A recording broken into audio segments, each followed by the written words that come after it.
তুমি এগুলো করতে পারবে না, মানে এটা বেসিক্যালি মানে কিছুটা বলা যায় না ধর্মের দোহাই। আমি অনেক বছর গানের মানুষ ছিলাম, সেখান থেকে বিরতি নিয়েছি বলে অনেকের মনে অনেক প্রশ্ন আছে। গেল বছরের শেষের দিকে তাহসান খান ও রোজা আহমেদের বিচ্ছেদের আনুষ্ঠানিকতা সম্পন্ন হয়। রোজা আহমেদকে ডিভোর্সের সময় কত টাকা দিয়েছিলেন তাহসান খান সে খবর জানেন?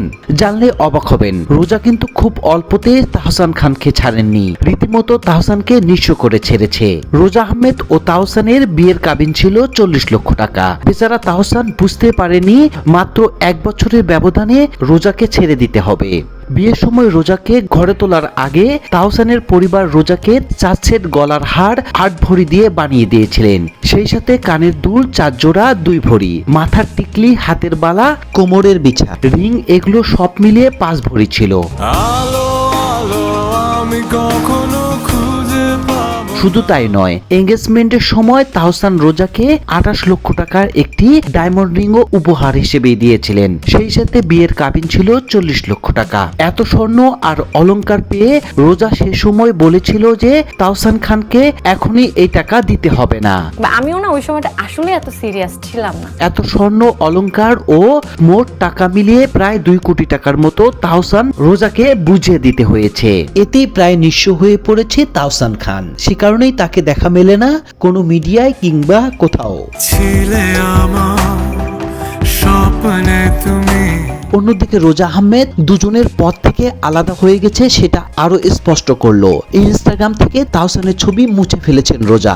নিজের নামের সঙ্গে খান পদবি যুক্ত করেছিলেন সেটিও মুছে ফেলেছেন। রোজার ইনস্টাগ্রাম ঘেটে দেখা গেল কোথাও তাহসান নেই। রোজার ইনস্টাগ্রাম অ্যাকাউন্টে নাম ছিল রোজা আহমেদ খান, সেখান থেকে ছেটে দিয়েছে খান। অপূর্ণ রয়ে যায় ভালোবাসা। উল্লেখ্য 2005 সালে 4 জানুয়ারি মাত্র 4 মাসের পরিচয়ে রোজা আহমেদকে বিয়ে করেন তাহসান খান। তাহসান খান রোজা আহমেদের বিচ্ছেদের কারণ নিয়ে নাম প্রকাশ করা শর্তে তাহসান ও রোজার ঘনিষ্ঠজনেরা জানিয়েছেন বিয়ের পর দুজনের জীবন দর্শন ও প্রত্যাশার জায়গা কিছুটা পার্থক্য স্পষ্ট হয়ে ওঠে। তাহসান খান চেয়েছিলেন আগের চেয়ে অনেক বেশি ব্যক্তিগত ও নিরিবিলি জীবনযাপন করতে। সে কারণে বিনোদন অঙ্গন থেকে নিজেকে গুটিয়ে নেন। সামাজিক যোগাযোগ মাধ্যমে নিষ্ক্রিয় করা এমন সিদ্ধান্ত নেন তিনি। সংসারকে দিতে চেয়েছিলেন অগ্রাধিকার, নামাজ কালামের দিকে মনোনিবেশ করা বাকি জীবন কাটাবে।